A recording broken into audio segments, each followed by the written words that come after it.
Hello friends, स्वागत है आपका हमारे चैनल फूड विद किरण में। आज हम हॉट डॉग बना रहे हैं। उसके लिए जो सामान हमें चाहिए उसे हम देखते हैं।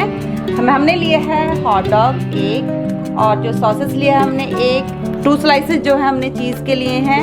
मस्टर्ड सॉस इस्तेमाल कर रहे हैं हम इसमें, और बटर को जो है हम फ्राई करने के लिए इस्तेमाल करेंगे सॉसेस को, और जो है हम टमाटो केचप इस्तेमाल कर रहे हैं।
मस्टर्ड